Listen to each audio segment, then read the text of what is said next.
जातात.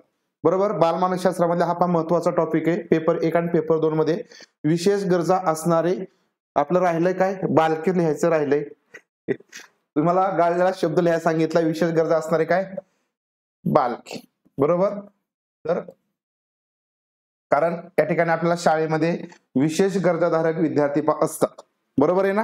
तर त्याच्यामुळे याच्यावरती प्रश्न तुम्हाला विचारले जातात. तर आता विशेष गरजा असणारी मुलं तर कोणकोणती असतात त्याच्या आधी आपण या ठिकाणी भारतीय राज्यघटनेच्या कलम 45, ठीक आहे, भारतीय राज्यघटनेच्या कलम 45 अनुसार 6 ते 14 वयोगटातील सर्व मुलांना काय मोफत शिक्षण आहे. आणि त्याच्यामध्ये समजा विशेष गरजा असणारे असतील तर त्यांच्यासाठी लक्षात ठेवायचं किती, 18 वर्षापर्यंत वाढवण्यात आली. हे लक्षात ठेवायचं किती, 18 वर्षापर्यंत. म्हणजे विशेष गरजा असणाऱ्या विद्यार्थ्यांसाठी एक्स्ट्रा 4 वर्ष, आणि जे सर्वसामान्य विद्यार्थी त्यांना 6 ते 14 वर्ष, आणि विशेष गरजाधारक असणाऱ्या विद्यार्थ्यांना 18 वर्षापर्यंत ही या ठिकाणी मोफत दिलेली आहे. पहा, बालदिन आहे त्याच्यामुळे आपण हा टॉपिक पास घेतलाय. क्या बात आहे. लॉजिक छानच लॉजिक लावता का तुम्ही. नाही, आज आपल्याला मोठा सेशन घ्यायचा होता पण तो काही कारणास्तव आपल्याला तो घेता आला नाही. ठीक आहे, काही घटना घडल्यामुळे. ठीक आहे, असो. आता राष्ट्रीय शैक्षणिक धोरण 1986 या पुस्तिकेमध्ये शिक्षणाची काही उद्दिष्टे आहेत. ही जनरल उद्दिष्ट आपण लक्षात ठेवा. 1986 मध्ये शारीरिक विकलांग, मतिमंद अशा प्रकारच्या मुलांना काय करायचं, मुख्य स्रोतामध्ये आणायचं. म्हणजे शारीरिक विकलांग ज्यांना असेल, ज्यांना मतिमंद असेल अशा मुलांना काय करायचं, मुख्य स्रोतामध्ये आणायचं. सर्वांसमवेत त्यांना शिक्षण द्यायचं. नंतर ते समाजाचे घटक आहेत अशा प्रकारची त्यांची प्रगती साधायची. म्हणजे त्यांची सुद्धा प्रगती साधायची. म्हणजे ते उगाच शिकणार नाही तर असं म्हणून चालणार नाही, त्यांना शिकवलं पाहिजे. बरोबर. त्यांची प्रगती सुद्धा ठिकाणी आपल्याला काय साधायची आहे. आणि त्यानंतर सगळ्यात महत्वाचं, आयुष्याला धीराने आणि आत्मविश्वासाने सामोरे जाण्यासाठी त्यांच्यामध्ये काय करायची, जिद्द निर्माण करायची. तर हे लक्षात ठेवायचं. ही 3 मुख्य उद्दिष्टे 1986च्या पुस्तिकेमध्ये आहेत. बरोबर, शैक्षणिक धोरणामध्ये आहे. ओके. त्यानंतर बघा याचं वर्गीकरण काय काय. आता तुम्हाला विशेष गरजा असणारी मुलं बघा, एकदम जनरल प्रश्न विचारला जातो की विशेष गरजा असणाऱ्या मुलांमध्ये खालीलपैकी कोणाचा समावेश नाही. त्यावेळेस आपलं हे जर लक्षात नसेल नेमकं याच्यामध्ये कोणाकोणाचा समावेश होतो तर मग थोडासा आपला प्रॉब्लेम होतो. तर बघा, जे अंध विद्यार्थी आहेत तर हे याच्यामध्ये समाविष्ट आहेत. ठीक आहे, अंध विद्यार्थी असतील. नंतर बघा, जे कर्णबधिर असतात, ज्यांना ऐकायला येत नाही. ठीक आहे, अंध विद्यार्थी म्हणजे थोडक्यात दिसण्यामध्ये. बरोबर. आता लक्षात ठेवा की तुम्ही असं म्हणाल की सर तुम्ही आता हे अंध म्हणजे आम्हाला काय सांगायला लागला का. तर लक्षात ठेवा याच्यामध्ये बऱ्याच जणांची गफलत होते. म्हणजे माहिती नाही कशामुळे होते परंतु गफलत होते. अंध म्हणजे ज्यांना दिसत नाही. बरोबर. त्याच्यामध्ये सुद्धा काहींना जास्त दिसतं म्हणजे थोडंसं कमी दिसतं, काहींना थोडंसं चष्मा वगैरे घातला की दिसायला लागतं, आणि काहींना चष्मा घाला काही घाला त्यांना दिसतच नाहीत. असे 3 प्रकार त्याच्यामध्ये पडतात. नंतर दुसरा प्रकार असतो तो म्हणजे कर्णबधिर. कर्णबधिर म्हणजे ऐकायला येणं, ऐकायला न येणं. बरोबर. ऐकायला येणं, कमी ऐकायला येणं. काहींना समजा मशीन वगैरे वापरून त्याला ऐकायला येईल आणि काहींना कुठल्याही प्रकारचं ऐकायला येणार नाही. याच्यामध्ये पण हे 3 प्रकार असतात. नंतर वाचा दोष असणारे विद्यार्थी. वाचा दोष म्हणजे बोलायला प्रॉब्लेम येणारे असे काही विद्यार्थी असतात. मग त्याच्यामध्ये काही समजा जिभेचे प्रॉब्लेम असू शकतात किंवा काहींना पूर्णपणे बोलताच येत नाही. मूक बधिर आपण म्हणतो, म्हणजे मूक असतात ते मुकी असतात, ते वाचा दोष असणारे. काही शारीरिक विकलांग असणारे विद्यार्थी. शारीरिक विकलांग असणाऱ्या विद्यार्थ्यांना समजा काहींना समजा अस्थिविंगाचा प्रॉब्लेम असेल, काहींना चालायला प्रॉब्लेम असेल, काहींच्या हातामध्ये प्रॉब्लेम असेल. बरोबर. हे सगळे या ठिकाणी शारीरिक विकलांग मध्ये येतील. नंतर 5वा प्रकार असतो म्हणजे मतिमंद विद्यार्थी. बरोबर ना. काय असतो मतिमंद विद्यार्थी. हा, बरं. पर्सेंटेज असतं का. ओके ओके ठीक आहे. मतिमंद विद्यार्थी. बरोबर. त्यानंतर मतिमंद किंवा अध्ययन अकार्यक्षम विद्यार्थी. लक्षात ठेवायचे हे जे काही सगळे विद्यार्थी आहेत हे सगळे असणारे जे विद्यार्थी आहेत त्यांना विशेष गरजा असणारी विद्यार्थी म्हणायचे. विशेष गरजा असणारी मुलं म्हणजे यांना विशेष गरजा, विशेष आवश्यकता असते. अजून याच्यामध्ये आपण म्हणूया की जे गॉड गिफ्टेड असतात ना ते सुद्धा याच्यामध्ये येतील. गॉड गिफ्टेड म्हणजे काय की जे खूप अतिहुशार आहेत ना ते सुद्धा याच्यामध्ये येतात. ठीक आहे, कारण त्यांना विशेष गरज असते. सर्वांसमोर त्यांना सगळ्यांच्या सोबतच त्यांना शिकवून चालत नाही, त्यांना वेगळं काहीतरी द्यावं लागतं. तर ते सुद्धा याच्यामध्ये येतात. लक्षात आले. इथपर्यंत कोणाला काही अडचण असेल तर विचारू शकता. आता जे अंध विद्यार्थी असतात, पहिला जो प्रकार आहे तो आपला कोणता आहे, अंधच आहे. तर याच्यामध्ये बघा 3 गट असतात.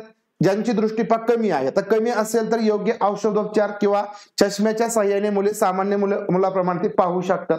बरोबर. हा पहिला प्रकार.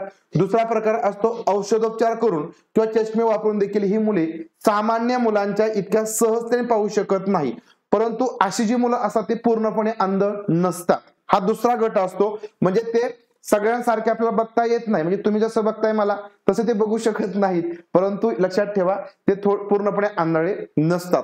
तिसरा प्रकार असतो कोणत्याही औषधोपचाराने किंवा चष्म्याच्या साहाय्याने ही मुले बिलकुलच बघू शकत नाही, पूर्णपणे आंधळे असतात. ठीक आहे. हा, आता याच्यामध्ये पर्सेंटेज वगैरे असेल तो भाग वेगळा, परंतु जनरली जर म्हटलं तर सर्वसामान्यप्रमाणे बघू शकतील अशी काही चष्मा वगैरे वापरून औषधोपचाराने. काही मुलांना औषधोपचार केले चष्मा वापरला तरी दिसणार नाही, परंतु थोडं थोडं त्यांना अंधुक दिसेल, आणि काही मुलं असतात त्यांना पूर्णपणे दिसणार नाही. लक्षात आलं, हे 3 गट याच्यामध्ये पडतात. आता सगळ्यात महत्वाचं, जर अंध विद्यार्थी असतील, बरोबर ना, कारण अंध विद्यार्थ्यांच्या बाबतीमध्ये खूप चॅलेंजिंग काम असतं की त्यांना अध्ययन कशा प्रकारे, कारण ते बघू शकत नाहीत. बघत नसतील तर मग काय करायचं, काहींना दिसेल चष्मा वगैरे वापरून ते नॉर्मल विद्यार्थ्यासारखे होतील, काही विद्यार्थ्यांना थोडंसं दिसत असेल, एकदम थोडं दिसत, त्यांच्यासाठी काय करायचं, आणि काही पूर्णपणे अंध आहेत त्यांच्यासाठी काय करायचं, हे चॅलेंजिंग आहे. मग इथं बघा की या ठिकाणी यांच्यासाठी शिक्षकांना काही तत्वांचा अवलंब करावा लागतो, काही प्रिन्सिपल आहेत. याच्यामध्ये पहिलं जे तत्व आहे मूर्तता, म्हणजे कॉन्क्रीटनेस, म्हणजे या ठिकाणी अशा विद्यार्थ्यांसमोर ज्या मूर्त वस्तू आहेत त्या आणायच्या. म्हणजे थोडक्यात आपल्याला एखादं काहीतरी शिकवायचं असेल तर त्या वस्तू त्यांच्या हातामध्ये द्यायच्या, त्यांना त्याचा स्पर्श करू द्यायचा, म्हणजे या विद्यार्थ्यांना त्या स्पर्शाच्या माध्यमातून ते शिकतात. मग अंध विद्यार्थी कशाच्या माध्यमातून शिकतात तर लक्षात ठेवायचं. बघा, आता हे विद्यार्थी स्पर्श, बरोबर, त्यानंतर गंध, त्यानंतर काय चव. लक्षात आलं काय, बघा स्पर्शाच्या माध्यमातून शिकतील, कारण त्वचा त्यांची सेन्सिटिव्ह असणार आहे, जरी अंध असतील तर त्यांची त्वचा सेन्सिटिव्ह असणार आहे. नंतर गंध म्हणजे वासाची त्यांची नाक या ठिकाणी चांगलं असणार आहे, ते वास घेऊ शकतात, वासाच्या माध्यमातून शिकतील. नंतर चवीच्या माध्यमातून ते शिकतील. आता बघा त्यानंतर ते लक्षात ठेवायचं, श्रवण पण करतील की नाही श्रवण. इथं असं म्हणू नका की अंध विद्यार्थ्यांना ऐकायला येत नाही, असं बिलकुल म्हणू नका, कारण होतं बऱ्याच जणांच्या बाबतीमध्ये की या ठिकाणी प्रश्न तसा विचारला जातो, मग तिथं आपण चुकतो. लक्षात ठेवा. तर बघा, मग फक्त कोणतं एक ज्ञानेंद्रिय त्यांचं या ठिकाणी बंद असतं, ते म्हणजे तुमचे डोळे. डोळ्याने ते बघू शकत नाही, बाकी तुमचं स्पर्श, गंध, चव आणि श्रवण याच्या माध्यमातून त्यांना अध्ययन करता येतं. मग लक्षात ठेवा, आपण अशा विद्यार्थ्यांना स्पर्श म्हणजे माध्यमातून जर शिकवलं, म्हणजे कॉन्क्रीट वस्तू दिले त्यांच्यापाशी, तर या ठिकाणी ते मुलं त्याच्या माध्यमातून शिकतात. बरोबर. नंतर बघा, एकात्म अनुदेशन आपण केलं पाहिजे. एकात्म अनुदेशन म्हणजे काय, समजा हे जे मुलं आहेत त्यांना स्पर्शाने समजेल, गंध आहे म्हणजे वास, त्यानंतर चव आहे, आणि श्रवण, मग या सगळ्यांचं एकत्रीकरण करायचं आणि त्याच्या माध्यमातून अध्ययनाचे अनुभव द्यायचे. याला म्हणायचं काय, याला म्हणायचं एकात्म अनुदेशन. बरोबर, याला काय म्हणायचं, एकात्म अनुदेशन. आता मिरची हा घटक आहे, मिरची कन्सेप्ट त्यांना शिकवायची. मिरची त्यांच्या हातामध्ये दिली, रंग दिसणार नाही, मिरची दिसणार नाही, पण तो मिरची कशी आहे थोडीशी त्यांना म्हणजे त्याच्या स्पर्शाने कळेल. चव खाया दिली, हा अरे ही तिखट आहे म्हणजे ही मिरची आहे, बरोबर, हे आपण त्यांना सांगू शकतो. वास ते घेऊ शकतात, बरोबर की नाही. याच्या माध्यमातून श्रवण करता नाही येणार, परंतु बाकी या 3 याच्या गोष्टीतून त्यांना एकत्रितपणे त्याचं अध्ययन अनुभव देता येईल. याला म्हणायचं एकात्म अनुदेशन. अधिकची चेतना काय, म्हणजे आता काही विद्यार्थी असतात की त्यांना तुम्ही जे अंधुक बघू शकता, त्यांना थोडंसं दिसेल, परंतु काहींना दिसणारच नाही. त्यांना थोडंसं अधिकचं काहीतरी द्यावं लागेल. अधिकची चेतना म्हणजे काय की तुम्हाला आपण शिकलोच आहे, या ठिकाणी तुमच्या समोर स्टिम्युलस असेल तर मुलं चांगल्या प्रकारे शिकतील. बरोबर, उद्दीपक चांगला असला पाहिजे. मग अशा मुलांना चांगल्या प्रकारचं एकदम अट्रॅक्टिव्ह म्हणूया, जे दिसेल ते, म्हणजे समजा एखाद्या मुलांना अंधुक दिसत आहे त्यांना मोठ्या फॉन्टची पुस्तकं द्या. बरोबर, काही जे समजा मुलं आहेत त्यांना समजा उठावाचे नकाशे असतात, बघा उठावाचे नकाशे खरबडीत असतात, किंवा त्यांना ब्रेल लिपी असेल, किंवा समजा आपण म्हणतो एक असे कोरीव अक्षर असतात, बघा कोरीव अक्षराने ते अशा प्रकारे काय करतील, बोटाने फिरवतील. तर अशा प्रकारचे अधिकची चेतना आपल्याला द्यावं लागेल, त्यांचं स्टिम्युलस जास्त करावं लागेल, ज्याच्या माध्यमातून त्या मुलांना चांगल्या प्रकारे शिकता येईल. लक्षात आलं. ही अशा प्रकारची अधिकची चेतना आणि स्व अध्ययन किंवा स्व कृती म्हणजे सेल्फ ऍक्टिव्हिटी, स्वतः काहीतरी ऍक्टिव्हिटी त्यांना आपण करायला दिलं पाहिजे, ज्याच्या माध्यमातून स्वतः काय अनुभव घेतील आणि त्यातून त्यांना चांगल्या प्रकारचं अध्ययन अनुभव मिळतील आणि ही मुलं शिकतील. लक्षात आलं. या गोष्टी या ठिकाणी आपल्याला करावं लागेल. ठीक आहे, काय म्हणताय, डोळे नसले तरी बाकी इंद्रिय ऍक्टिव्ह असतात, बरोबर आहे, परंतु बऱ्याच जणांची गफलत होते, म्हणजे माहिती नाही कशामुळे होती, पण तो गफलत होते. म्हणून मी इथं सांगतोय की हे कारण लक्षात ठेवा, कसं असतं की तुमच्या त्यावेळेस लक्षात आलं पाहिजे. अंध विद्यार्थी म्हणलंय ना, तर लक्षात ठेवायचं त्यांच्या कोणकोणत्या गोष्टी कार्यक्षम आहेत त्याच्यावरून प्रश्न हे बनतात आणि फसगत होते, 100% फसगत होते. सीटीईटी मध्ये तर खूप जणांची फसगत होते. सीटीईटी मध्ये प्रश्न असे तयार केले जातात ना की त्यावेळेस आपली 100% फसगत होते. म्हणून लक्षात ठेवा, याच्यामध्ये पण तसे प्रश्न तुम्हाला पुढे बघायला मिळतील. आता जे मतिमंद विद्यार्थी, आता अंध विद्यार्थी बाबतीमध्ये झालं, आता मतिमंद विद्यार्थी. आता जे मतिमंद विद्यार्थी असतात म्हणजेच मतिमंद म्हणजे कोणती? Mentally retarded children. तर लक्षात ठेवा, हे मतिमंद असतात, त्यांचा थोडक्यात जो बुद्ध्यांक आहे तो फार कमी असतो. आणि बुद्ध्यांक जर कमी असेल तर मग यांच्यामध्ये काही गोष्टी आपण कितीही केल्या तर त्या थोड्याशा या ठिकाणी अडचणीच्या असतात. मग या मुलांसाठी काय केलं पाहिजे किंवा यांच्या बाबतीमध्ये तर बर्टनने काहीतरी एक म्हटलेलं आहे ते लक्षात ठेवा, की ज्या विद्यार्थ्यांचा बुद्धी गुणांक हा 50 पेक्षा कमी असतो, बरोबर, बुद्धी गुणांक किती? 50 पेक्षा कमी असेल, अशा बौद्धिक दृष्ट्या मागासलेल्या विद्यार्थ्यांसाठी स्वतंत्र शाळांची सोय करणे इष्ट ठरते. सोय करणं इष्ट ठरेल. म्हणजे जर समजा एखाद्या विद्यार्थ्याचा बुद्धी गुणांक हा 50 पेक्षा कमी असेल, आपण बुद्धी गुणांक कसा मोजायचा हे आपल्या सगळ्यांना माहिती, तो बुद्धी गुणांक मोजला आणि जर त्याचा बुद्धी गुणांक 50 पेक्षा कमी असेल तर अशा विद्यार्थ्यांना स्वतंत्र शाळा आपल्याला त्या ठिकाणी म्हणजे त्या विद्यार्थ्या शाळेमध्ये टाकावं लागतं, स्पेशल स्कूलमध्ये. त्यांना सर्वसामान्य विद्यार्थ्यांसोबत पण शिकवता येणार नाही. परंतु तरी सुद्धा ठिकाणी म्हटलं होतं की अशा विद्यार्थ्यांना सगळ्यांसोबत सर्वसामान्यांबरोबर पण शिकवा. परंतु जर तिथं उपयोगच होत नसेल तर मग अशा विद्यार्थ्यांना बर्टनने म्हटलं की या ठिकाणी त्यांना काय करा, दुसऱ्या शाळेमध्ये जी काही स्पेशल शाळा असेल त्याच्यामध्ये पण टाका. बरोबर, 50 पेक्षा जास्त असेल तर मग ते विद्यार्थी सर्वसामान्य विद्यार्थ्यांसोबत पण काय करू शकतील, शिकतील. लक्षात आलं. तसंच या ठिकाणी बघा, जे विद्यार्थी पूर्णपणे अंध असतात, बरोबर, जे विद्यार्थी तर पूर्णपणे अंध आहेत पा, हे जे काय पूर्णपणे अंध आहेत ना, यांना सुद्धा पा दुसऱ्या म्हणजे स्पेशल शाळेमध्ये पा टाका असं या ठिकाणी पा बोललं जातं. ठीक आहे, स्पेशल शाळा. परंतु या ठिकाणी जे समजा दिसतच नाही त्यांना सुद्धा सर्वसामान्य विद्यार्थ्यांसोबत ते शिकू शकतात असं या ठिकाणी म्हटलेलं आहे. म्हणजे लक्षात ठेवा, यांना स्पेशल शाळेमध्ये टाकलं तरी चालेल, नाही टाकलं तरी चालेल. बाकी हे जे काही वरचे विद्यार्थी ते मात्र सर्वसामान्य शिकतील. कारण हे जे पूर्णपणे अंध असतात त्यांना तुम्हाला ब्रेल लिपी वगैरे आहे या सर्व गोष्टी पण शिकवाव्या लागतात आणि ते थोडंसं सर्वसामान्य शाळेमध्ये मिळणं थोडंसं मुश्किल असतं, म्हणून त्यांना स्पेशल शाळेमध्ये शिकवा असं बोललं जातं. किंवा मग आता तुम्ही जिल्हा परिषद शाळेमध्ये बघितलं असेल की अशा प्रकारचे इन्स्ट्रक्टर असतात की ते येऊन अशा मुलांना पण शिकवू शकतात. त्यामुळे या सर्वसामान्य विद्यार्थ्यांसोबत यांचंही शिक्षण होऊ शकतं. परंतु या ठिकाणी 50 पेक्षा कमी बुद्धी गुणांक असेल तिथं मात्र या ठिकाणी स्पेशल शाळाच या ठिकाणी असावी असं बर्टनचं मत आहे. लक्षात आलं. आता हे माझं मत नाही, ते बर्टनचं. ठीक आहे, तुमचंही मत नाही, ते बर्टनचं. लक्षात ठेवा, परीक्षेला आल्या मग आपल्या मताला काही किंमत नसते, तिथं जे आहे त्यांनीच घ्यायचं.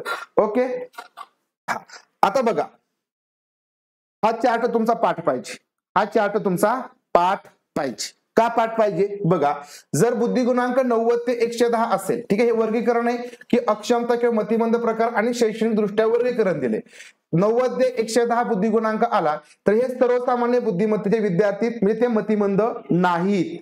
म्हणजे तुम्ही आम्ही हे सगळेजण कसे आहेत या गटामध्ये. आता कदाचित 110 ज्याचा असेल तो अति हुशार आहे, म्हणजे खूप हुशार आहे, आपण त्याचं अभिनंदन करूया. परंतु सगळेजण आपण म्हणूया की याच्यामध्ये आहेत कुठल्या प्रकारच्या शैक्षणिक दृष्ट्या त्यांचं वर्गीकरण होत नाही, ते सर्वसामान्य विद्यार्थी असतात. लक्षात आलं. 70 ते 90 जर असेल तर हे सीमारेषेवरचे मतिमंदत्व असते यांना, म्हणजे एकदम बाउंड्रीवरच असतं, बरोबर ना. 70 ते 90 सीमारेषेवरचं मतिमंदत्व असतं आणि यांना शालेय शिक्षण घेण्यासाठी ते योग्य असतं, म्हणजे ते शालेय शिक्षण घेऊ शकतात, यांना कुठल्याही प्रकारची अडचण येणार नाही. नंतर बघा पुढचा प्रकार असतो 50 ते 70. लक्षात ठेवा, पाठ होईल का? होईल का पाठ? आज रात्री पाठ करायचं. आज रात्री पाठ झालं पाहिजे. सकाळी उठल्याबरोबर म्हणायचं, पहिला मंत्र म्हणायचा, बरोबर. सौम्य मतिमंदत्व आहे. मतिमंद प्रकार कोणता? जर 50 ते 70 असेल तर सौम्य मतिमंदत्व आहे, म्हणजे मतिमंदत्व असेल पण ते सौम्य. आता मग या ठिकाणी बघा, हे जे विद्यार्थी आहेत हे विद्यार्थी सुद्धा शालेय शिक्षण घेण्यासाठी योग्य असतात, बरोबर. नंतर पुढचा प्रकार आहे 35 ते 49. आता जर 35 ते 49 असेल तर हे मध्यम स्वरूपाचं मतिमंदत्व असतं, प्रशिक्षण घेण्यास योग्य. म्हणजे हे जे काही विद्यार्थी असतील 35 ते 49 यांना ट्रेनिंग घ्यावं लागेल. लक्षात आलं, यांना ट्रेनिंग घ्यावं लागेल. हे शालेय शिक्षण घेण्यास योग्य नसतात, यांना त्याचं ट्रेनिंग घ्यावं लागेल. म्हणजे समजा जे मतिमंदत्व आहेत तर त्याचं जे काही शिक्षक असतील, स्पेशल शिक्षक असतील, त्यांच्या माध्यमातून यांना ट्रेनिंग घ्यावं लागेल. लक्षात आलं. प्रशिक्षण घेण्यास योग्य, शालेय शिक्षणास योग्य नाही, ते प्रशिक्षण घेण्यास योग्य असतात. नंतर 20 ते 34 जर असेल तर हे तीव्र स्वरूपाचं मतिमंदत्व असतं, यांना मदतीची आवश्यकता असते. आणि 0 ते 20 पर्यंत असेल तर हे अति तीव्र स्वरूपाचं मतिमंदत्व असतं, हे वैद्यकीय देखरेख यांच्यासाठी आवश्यक असते. लक्षात आलं? तर हा चार्ट लक्षात ठेवा. मग बघा, शालेय शिक्षण घेण्यासाठी तुमचे 50 ते 70 तिथून पुढे या ठिकाणी काय आहेत म्हणजे पात्र असतात. शालेय शिक्षण ते घेऊ शकतात. सर्वसामान्य विद्यार्थ्यांसोबत ते हळूहळू त्यांची प्रगती होईल. परंतु 35च्या खाली, बरोबर ना, 35च्या खाली मात्र या ठिकाणी त्यांना प्रशिक्षणाची गरज असेल, ट्रेनिंगची गरज असेल किंवा मदतीची गरज असेल आणि 0 ते 20 मध्ये मात्र वैद्यकीयच या ठिकाणी देखरेखीची आवश्यकता असते. ओके, पाठ आहे ना? कारण बघा, हे आपलं पाठीमागं झालंय की नाही बघा, सगळं झालंय. तुमची फक्त रिव्हिजन चालू आहे. आता फक्त जे नवीन कोण आलेले असेल त्यांच्यासाठी मी एक हात जोडून विनंती करतो की असं काय म्हणू नका की सरांनी आम्हाला काय शिकवलं नाही. तुम्हाला मी पहिल्या दिवसापासून सांगितलंय. आता बरेच जणांनी आता लेटेस्ट जॉईन केले. पीडीएफ तिथं आपण अपलोड केल्यात. काही ज्या PYQच्या पीडीएफ आहेत त्या अपलोड नाही. तुम्हाला मी पहिले सांगितलं, कारण ते आपण रिव्हिजन मध्ये तुम्हाला टाकलंय. मी त्याच्यामध्ये अजून काही एक्स्ट्रा टाकतो, त्याचा तुम्हाला फायदा होतो म्हणून टाकलंय. परंतु हे सगळं तुम्हाला आहे, त्यामुळे पीडीएफ तुम्ही वाचणं काम आहे तुमचं. तुम्हाला जिथं जिथं वेळ मिळेल, आता शेवटच्या दिवसामध्ये तुम्हाला हेच रिव्हिजन करायचंय, लक्षात ठेवा. आणि आपण एक असा मोठा सेशन घेणार आहे की ज्याच्यामध्ये फक्त प्रश्न उत्तर असतील, फक्त प्रश्न उत्तर. कुठल्याही प्रकारचं एक्सप्लेनेशन नसेल. तुम्ही जरी मागितलं तरी मिळणार नाही. म्हणजे ज्याच्यामध्ये 13 पासून बघा, ज्याच्यामध्ये 2013 पासून 2024 पर्यंत सगळे PYQ असेल, पेपर 1 आणि पेपर 2. तो किती तासाचा असेल, 2 तासाचा असेल, 3 तासाचा असेल, परंतु अगदी टायमिंग लावून 30 सेकंद तुम्हाला त्या प्रश्नाचं उत्तर द्यावं लागेल. दिलं नाही दिलं पुढे जाणार नाही. ठीक आहे, तो सेशन आपल्याला घ्यायचा आहे 2013 पासून 2024 पर्यंतचा. आणि त्याच्यासाठी सांगतो मी. आता हे का सांगतोय मी? सर तुम्ही म्हणाल की सर तुम्ही घ्या की, आम्हाला काही अडचण नाही. परंतु मी का सांगतोय की तुमची रिव्हिजन त्यावेळेस असायला पाहिजे, तुमचा अभ्यास असायला पाहिजे आणि तो अभ्यास तुम्हाला त्या प्रश्नांच्या माध्यमातून दिसायला पाहिजे की आपली रिव्हिजन झाली, आपला अभ्यास झालाय. तर मग त्यावेळेस म्हणणार की सर आम्हाला हे शिकवलंच नाही. म्हणून सांगतो हे सगळं आहे बॅच मध्ये. सगळं तुम्हाला ऍप्लिकेशन बघायला मिळेल. सगळ्या पीडीएफ आहेत त्या बघून घ्या. आणि तोपर्यंत तुमचं जे काय झालं नाही ते आपण घेणार आहे, टेन्शन घेऊ नका. ठीक आहे, तो सेशन मी काय तसाच नाही घेणार. आधी तुमचे PYQ पण सगळे होतील विथ एक्सप्लेनेशन आणि नंतर तो आपण सेशन घेणार आहे. कारण तुमची डबल टिबल किती वेळेस प्रॅक्टिस घ्यायची. बाकीचे पण विषय तसेच आपले होत आहेत. भूगोलचं होतंय, तुमचं इतिहासचं होतंय, मराठी आणि हिंदी तर मला वाटतं एवढं तुम्हाला दिलंय ना की भरपूर झालं. ते मराठी पण खूप चांगल्या प्रकारचं झाले. सगळं आपलं व्यवस्थित होते. फक्त तुम्ही ते व्यवस्थित करा. फक्त गडबडू नका, इकडे तिकडे पळू नका. एकदम शांतीत चला. बरोबर, चला. हा, तुमचं किती तासांचं असेल मला माहिती नाही, ते 5 तास होईल का, परंतु आपण कमी वेळ फक्त प्रश्न उत्तर द्यायचे, त्याच्यामध्ये जास्त वेळ नाही आपण घेणार. कारण बाकीचे पण विषयाची माझ्या तसंच नियोजन, तुमचं भूगोल असेल, इतिहास असेल, तसंच माझं नियोजन आहे की तुम्हाला फक्त म्हणजे तोपर्यंत तुमची रिव्हिजन झाली असेल ना, तो फक्त तुमचा एकदम फास्ट ट्रॅक असेल. हा, आता इथपर्यंत झालं का? जाहिरात झाली माझी, म्हणजे माझी जाहिरात झाली की काय करायचे. ठीक आहे, तुमची जाहिरात आहे का माझी जाहिरात मला माहिती नाही ती, परंतु एक मला असं वाटतं तुम्हाला जेवढं जास्त बेटर देता येईल ना तेवढा फायदा. कारण मला माहिती की शेवटच्या क्षणामध्ये तुमची ग्रास्पिंग पॉवर एवढी असणार आहे की तुम्हाला मी जर प्रश्न दिला तरी तुम्हाला त्याची उत्तरे पाठवतील शेवटच्या क्षणाला. मग शेवटच्या क्षणाला म्हणजे मी काय शनिवार देणार नाही, तर ते तुमचं सोमवार पासून सुरू होईल. ठीक आहे, रविवारी तुमचं सगळं बालमानसशास्त्र कम्प्लीट असेल. ठीक आहे, एखादा टॉपिक राहिला तर तो आपण प्रश्नाच्या माध्यमातून कम्प्लीट करू, परंतु तिथपर्यंत सगळं तुमचं कम्प्लीट असेल. चला, पहिला प्रश्न बघा. मंद गतीने अध्ययन करणाऱ्या विद्यार्थ्यांबाबत खालीलपैकी कोणती बाब अयोग्य आहे? ठीक आहे, काय विचारले? अयोग्य आहे. आणि लक्षात ठेवायचं या प्रश्नांच्या बाबतीमध्ये तुम्हाला काय म्हणायचंय, प्रश्न शेवटपर्यंत वाचायचंय. लक्षात आलं? शेवटपर्यंत तुम्हाला हा प्रश्न वाचायचा आहे. कुठेही तुम्हाला फक्त चला इथपर्यंत वाचला, इकडे दुर्लक्ष केलं, लगेच प्रश्नांची उत्तर द्यायची. प्रश्न तुमचा 100% चुकणार. निगेटिव्ह बोलतोय परंतु खरं आहे, सत्य आहे. कारण परीक्षेचं टेन्शन असतं त्यामुळं. ठीक आहे, त्यामुळे या गोष्टी आपल्याला आधीच माहिती असणं गरजेचं आहे. चला सांगा उत्तर पटपट पटपट पटपट. हो, ज्याच्या पीडीएफ नाहीत, पीडीएफ कोणाकोणाचे नाहीत बरं, मी एकदा बघतो बरं का. हिंदी मराठी मानसशास्त्राचा परत रिव्हिजन करावी लागणार नाही ना? अजिबात नाही. मी तुमची रिव्हिजन करून घेणार, ते पाठच झालं पाहिजे. ठीक आहे, बघा या विद्यार्थ्यांची बुद्धिमत्ता कशी असते? सामान्य असते. बघा कोणत्या? मंद गतीने. ठीक आहे, मंद गती विद्यार्थी, बरोबर ना? या विद्यार्थ्यांची बुद्धिमत्ता कशी असते? सामान्य असते. करेक्ट आहे. त्यांची गती फक्त मंद असते, बुद्धिमत्ता ही रेग्युलर असते. हे मंद बुद्धी विद्यार्थी असतात. काय असतं इथं म्हटलंय? हे मंद बुद्धी विद्यार्थी असतात. सर्वसामान्यांच्या तुलनेमध्ये अभ्यासात मागे पडतात. या विद्यार्थ्यांसाठी नैदानिक चाचणी आवश्यक असते. तर हे सगळे या ठिकाणी पहा करेक्ट आहे. मंद गतीने अध्ययन करणाऱ्या विद्यार्थ्यांच्या बाबतीमध्ये. परंतु हे विद्यार्थी मंद बुद्धी असतात हे मात्र काय साहेब चुकीचं आहे. हे मंद बुद्धी नसतात. लक्षात आलं? हे मंदबुद्धी नसतात, परंतु त्यांची बुद्धिमत्ता सामान्य असते, हे करेक्ट आहे. सर्वसामान्यांच्या तुलनेत ते अभ्यासामध्ये फक्त मागे पडतात, हे करेक्ट आहे. विद्यार्थ्यांसाठी नैदानिक चाचणी आवश्यक असते, हे करेक्ट आहे, परंतु ते मंदबुद्धी नसतात. ओके, क्लिअर आहे का? हा, चला. कोणत्या एमसीक्यूच्या नाही, तुम्ही काय करा, एकदा ग्रुपला आहे ना तुम्हाला कोणत्या कोणत्या नाही ते एकदा मला टाकून द्या. कारण काय झालं माहिती का, ते आपल्याला बघायला म्हणलं की थोडासा वेळ आपला जातोय. तुम्ही फक्त टाका, तुम्ही बघता ना त्यावेळेस टाकायचं की सर पेपर 1 मध्ये किंवा पेपर 2 मध्ये किंवा पेपर 1 आणि पेपर 2 मध्ये ह्या कॉमन बॅच मध्ये या विषयाची पीडीएफ नाही. ठीक आहे, जे रेकॉर्डेड व्हिडिओ तुम्हाला मी अपलोड केले आहेत त्याच्या शक्यतो पीडीएफ नाहीत मिळणार, परंतु ज्या लाईव्ह आहेत त्या सगळ्यांचे मिळतील. कारण ते बघायचं म्हणलं की ते खूप कुठंतरी जावं लागेल, त्यामुळे आणि परंतु ते तुमचं एमसीक्यूच्या माध्यमातून कम्प्लीट होतं, लाईव्हच्या माध्यमातून कम्प्लीट होतं, त्यामुळे त्याचं काय टेन्शन घेऊ नका. मंदाकिनी मॅडम सगळं होणार, सगळं होणार. तुम्ही फक्त घ्यायचं काम करा आणि चांगलं घ्या. ठीक आहे, त्यामुळे मी सांगितलं की व्यवस्थित घ्या, सगळं तुमचं करेक्ट होणार आहे. बघा प्रश्न पुढचा, कुशाग्र बुद्धिमत्तेच्या विद्यार्थ्यांबाबत खाली विधानापैकी कोणतं विधान अयोग्य आहे? ठीक आहे, अयोग्य आहे सांगा. कुशाग्र बुद्धी कशी कुशाग्र? गॉड गिफ्टेड विद्यार्थी, ते कशात पहा, गॉड गिफ्टेड विद्यार्थी. सांगा, सर्वसामान्य विद्यार्थ्यांसारखाच अभ्यासक्रम त्यांना असावा. बघा, सर्वसामान्य विद्यार्थ्यांसारखाच अभ्यासक्रम यांना असावा म्हटलंय, बरोबर आहे. नंतर आपण इतरांहून श्रेष्ठ आहोत अशी अहंभावना या विद्यार्थ्यांमध्ये असू शकते. या बघा, ज्या कुशाग्र बुद्धिमत्तेचे विद्यार्थी असतात त्यांच्यामध्ये असणारच आहे ना की अरे आपण बाकीच्यांपेक्षा खूप मोठे, म्हणजे माझ्यासारखं कोणच नाही, असा त्यांच्यामध्ये एक अहंभावना असते. करेक्ट आहे. शिक्षकांसाठी हे विद्यार्थी प्रतिस्पर्ध्यांसारखे असतात. आता काही स्पेलिंग मिस्टेक आहेत बरं का, प्रतिस्पर्ध्यासारखे चॅलेंजिंग असतात, बरोबर ना, चॅलेंजिंग असतात, बरोबर आहे. अभ्यासक्रम सोपा वाटल्याने विद्यार्थी वर्गात पण लक्ष देत नाहीत. इथं काय म्हटलंय, अभ्यासक्रम या ठिकाणी काय असेल, एक मिनिट इथं काय म्हटलं, अभ्यासक्रम सोपा वाटल्याने विद्यार्थी वर्गात लक्ष देत नाही. आपला एक प्रश्न राहिला, दुसरा प्रश्न राहिला. ठीक आहे, आपण परत जाऊया. तर बघा, हा जो सर्वसामान्य विद्यार्थ्यांसारखा अभ्यासक्रम त्यांना असावा जे म्हटलंय ना, हे चुकीचं आहे. बघा, हे काय पा चुकीचं आहे, अयोग्य आहे. सर्वसामान्य विद्यार्थ्यांसारखा अभ्यासक्रम असावा हे चुकीचं, कारण कुशाग्र असतील तर त्यांना वेगळा अभ्यासक्रम द्यावा लागतो किंवा त्यांच्या पद्धतीने अभ्यासक्रम असायला पाहिजे, त्यांना सर्वसामान्य विद्यार्थ्यांसारखा नको. ठीक आहे, हे चुकीचं आहे. बाकी हे करेक्ट येईल. ठीक आहे, हे करेक्ट येईल. आपला प्रश्न हा एक राहिलाय आपला. बघा, वाचन अक्षमता असणाऱ्या विद्यार्थ्यांबाबत खालीलपैकी कोणती बाब अयोग्य आहे? आता तुमच्या एक लक्षात येईल की पॅटर्न कसा आहे बरं का, त्यांनी अयोग्यच विचारले, म्हणून लक्षात ठेवा आपली गफलत का होती हे महत्वाचं आहे. अयोग्य विचारले. वाचन अक्षमता म्हणजे काय, तर याला आपण काय म्हणतो, डिस्लेक्सिया म्हणतो. काय म्हणतो पा, डिस्लेक्सिया, हे लक्षात ठेवायचं, डिस्लेक्सिया, बरोबर. तर अयोग्य काय पा, वाचन अक्षमता म्हणजे वाचनामध्ये या ठिकाणी अडचणी येतील पा.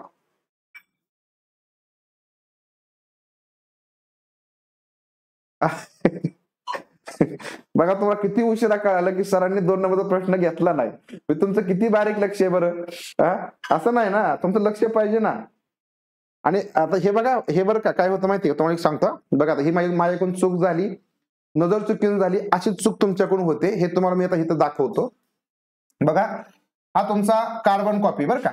आता हे बघा, कारण काय असतं, काही गोष्टी जिथल्या तिथं आपण सांगितल्या क्लिअर झाल्या तर लक्षात असतात.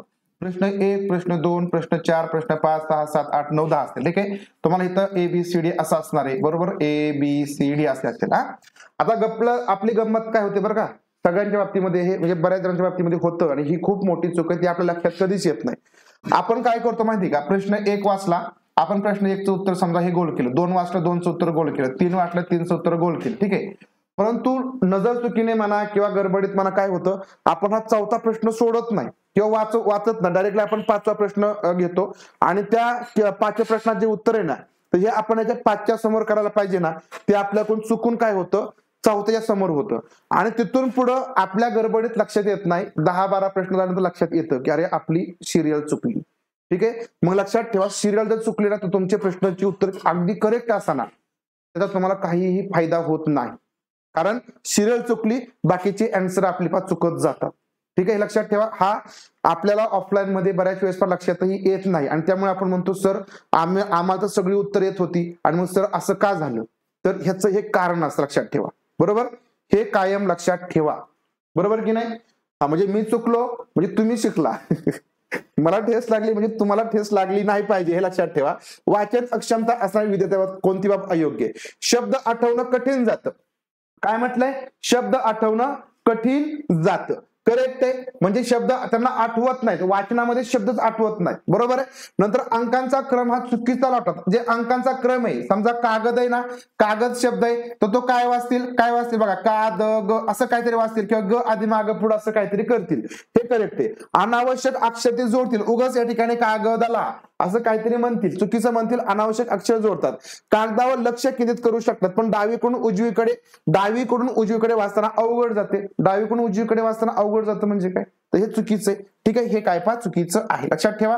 तर कागदावरती लक्ष केंद्रित करू शकत जर असतील तर डावीकडून उजवीकडे नक्कीच वाचतील. बरोबर की नाही? म्हणजे हे चुकीचं आहे. बाकी लक्षात ठेवा हे तुमचं बरोबर येईल अध्ययन अक्षमता मध्ये. लक्षात आलं? चला पुढचा प्रश्न बघू. तिसरा झालाय आपला. चौथा. नाही होतं म्हणून लक्षात ठेवा. मी मध्ये मध्ये काय अशा वायफळ गोष्टी बोलत असतो. ठीक आहे. खाली दिलेल्या समस्यापैकी कोणती समस्या सोमग्न मुलांची समस्या नाही? सोमग्न मुलं म्हणजे काय? पा सोलीन, त्याला आपण सोलीन म्हणतो. त्यालाच ऑटिझम असं म्हटलं जातं. कुठलं? ऑटिझम. ठीक आहे. ऑटिझम हा असा विकार असतो की ही मुलं त्यांच्या स्वतःमध्ये मग्न असतात. त्यांना बाहेर काय चाललंय वगैरे काही देणं घेणं नसतं. शेजारून कोण गेलं तर त्यांचं लक्ष नसतं. परंतु सगळ्यात महत्त्वाचं बघा, यांचं एक वैशिष्ट्य असतं की हे सोमग्न विद्यार्थी आहेत ना, त्यांचं म्हणजे जे आपण काय म्हणू अवधान आहे ना, अवधान ते खूप चांगलं असतं. म्हणजे जर त्यांनी एखाद्या गोष्टीकडे त्यांचं जर ध्यान लागलं ना तर त्याच गोष्टीकडे ध्यान लागतं. मग तुम्ही पाठीमागे वरडा काही करा, त्यांचं लक्ष तिकडे विचलित होत नाही. म्हणजे त्यांचं अवधान चांगलं असतं. लक्षात ठेवायचं, यांचं अवधान चांगलं असतं. अवधान चांगले असते हे लक्षात ठेवा. आता बघा यांच्या बाबतीमध्ये समस्या नाही असं विचारलंय. काय विचारलंय? समस्या नाही. बघा सोमग्न मुलांना कोणताही बदल आवडत नाही. जे सोमग्न मुलं असं त्यांना कोणताही बदल आवडत नाही. करेक्ट आहे. जर बदल केला की त्याची चिडचिड होते. त्यांना जे चाललंय तेच चालू द्यावं लागतं. म्हणजे या ठिकाणी ही समस्या त्यांची आहे. समस्या नाही विचारली. सोमग्न मुलांना संप्रेषण कौशल्यात अडचणी येतात. करेक्ट आहे. त्यांना बोलण्यामध्ये कम्युनिकेशन करण्यामध्ये अडचणी येतात. ही त्यांची समस्या आहे. सोमग्न मुलांच्या हालचाली नियंत्रित असतात. नियंत्रित म्हणजे कंट्रोलमध्ये असं म्हटलंय तर अजिबात नाही. ते चंचल असतात. त्यांच्या ज्या हालचाली असतात त्या नियंत्रित नसतात. सोमग्न मुले स्वतःला इजा होण्याची भीती बाळगत नाहीत. म्हणजे ते त्यांच्या कामामध्ये इतके दंग असतात. त्यांना लागलं काय किंवा काय झालं काय किंवा मळली कपडे काय चिखलात पडलं काय त्यांना काहीही घेणं देणं नसतं. त्याच्यामध्ये सोमग्न असतात. म्हणून लक्षात ठेवा हे बरोबर आहे. फक्त या ठिकाणी हालचाल त्यांच्या नियंत्रित नसतात. हे मात्र या ठिकाणी काय चुकीचं आहे. ही समस्या त्यांची नाही. समस्या त्यांची नाही. ही लक्षात आलं. ही सोमग्न मुलांच्या हालचाली नियंत्रित असतात. हे त्यांची समस्या नाही. लक्षात आलं. ऑप्शन क्रमांक सी. चला पुढे प्रश्न क्रमांक 5. समजतंय ना?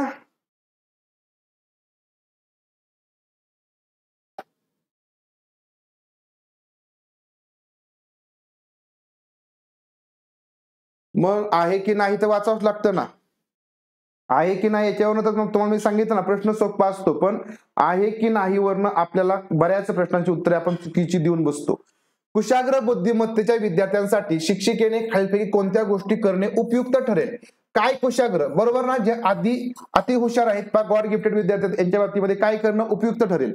इयत्ता गाळून वरच्या वर्गात प्रवेश द्यावा. इयत्ता गाळायची आणि काय करायचं? वरच्या वर्गामध्ये प्रवेश द्यायचा. बरोबर आहे. जे हुशार विद्यार्थी असतात आपण गॉड गिफ्टेड म्हणतो तर त्या विद्यार्थ्यांना इयत्ता गाळून दुसऱ्या वर्गामध्ये प्रवेश द्यावा लागतो, दिला जातो. म्हणजे असे काही विद्यार्थी आहेत की त्यांनी अगदी 10-12 वर्षामध्ये सुद्धा पदवी मिळवली.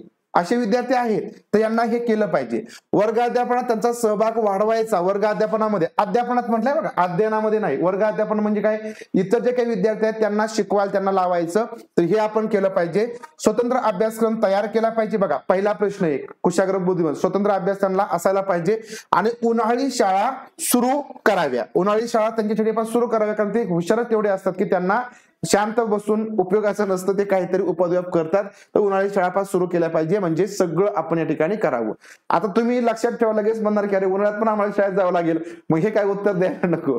असं तुमचं होऊ शकतं. तर असं नाही करायचं. त्या विद्यार्थ्यांचा विचार करायचा आहे. मग तुमची शाळा उन्हाळी असेल नसेल परंतु आपण त्याचा उत्तरपात देऊन टाकायचं. लक्षात घ्या. त्यात तुम्ही म्हणाल की सर आम्हाला आता उन्हाळ्यात शाळेत जावं लागेल मग काही ह्याचं उत्तर मी देणार नाही. तुमचा प्रश्न एक चुकेल. लक्षात आलं. चला प्रश्न पुढचा. खालीलपैकी कोणती मुले विशेष शिक्षणाची गरजा असणारी नाहीत? बघा काय विचारलंय, विशेष शिक्षण गरजा असणारी नाहीत ते विचारले, लक्षात आलं, नाहीत. बरोबर. बौद्धिकदृष्ट्या माग असलेली, उच्च दर्जाची बुद्धिमत्ता असलेली, अध्ययन अक्षमता असलेली, अध्ययन क्षमता असलेली, सांगा.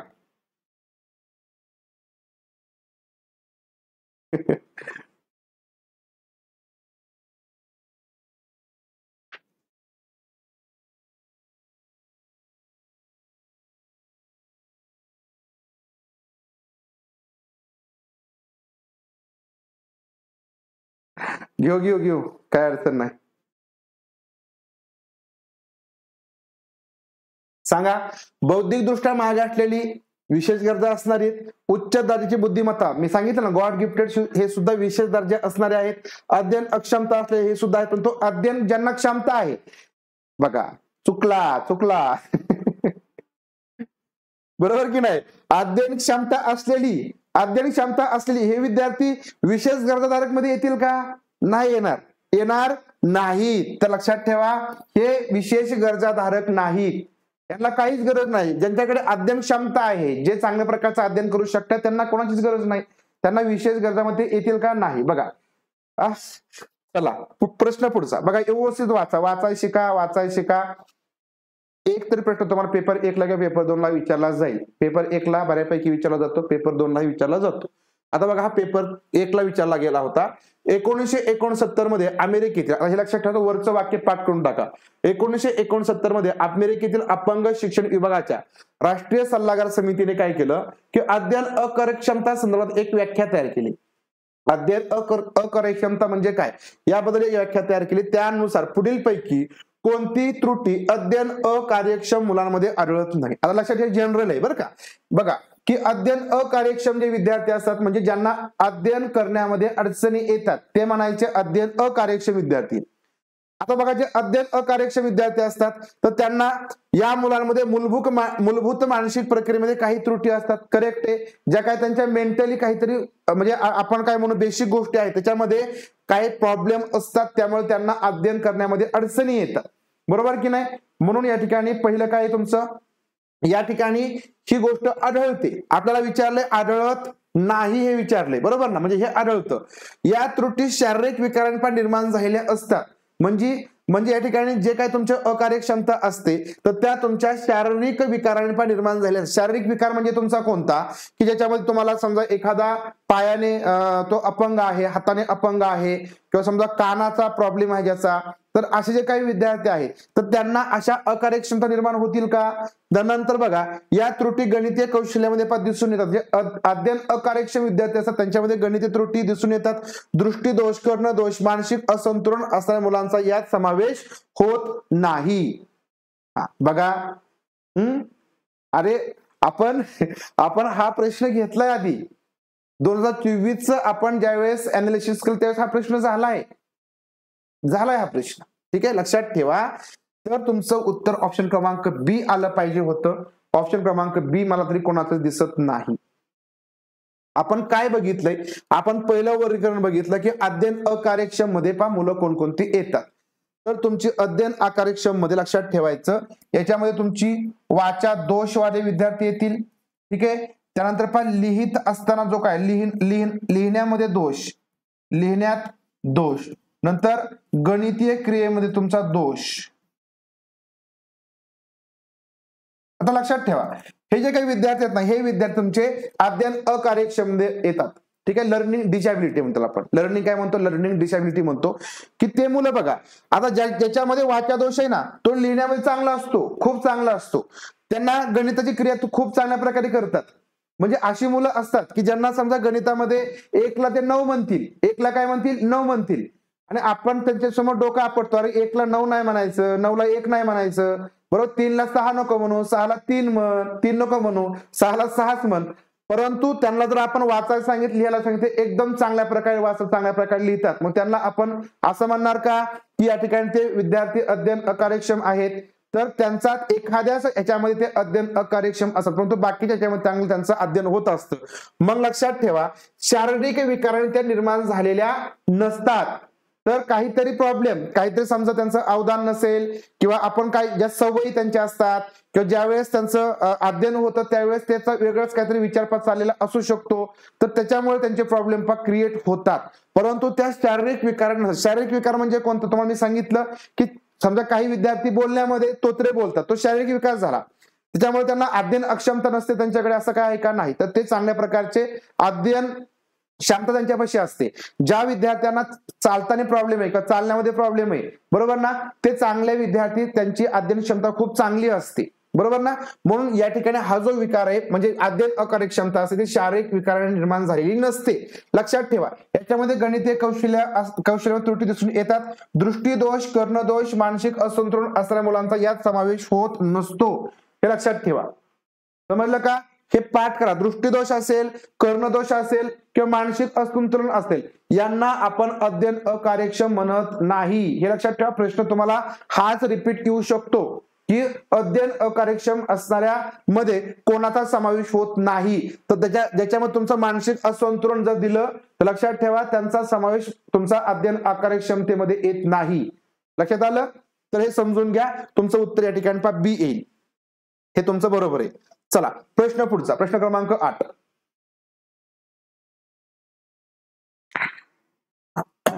विशेष गरजा असलेल्या अध्ययनार्थ्यांच्या बाबतीमध्ये खालीलपैकी कोणती बाब योग्य आहे? आता योग्य विचारलं बाबा. विशेष गरजा असणाऱ्या विद्यार्थ्यांच्या बाबतीमध्ये या विद्यार्थ्यांचं वर्तन हे सर्वसामान्यांसारखे असते. या विद्यार्थ्यांसाठी शाळेतील उपक्रम वेगळे नसावेत. या विद्यार्थ्यांना सर्वसामान्य शिक्षण व्यवस्थित सामावून घेता येत नाही.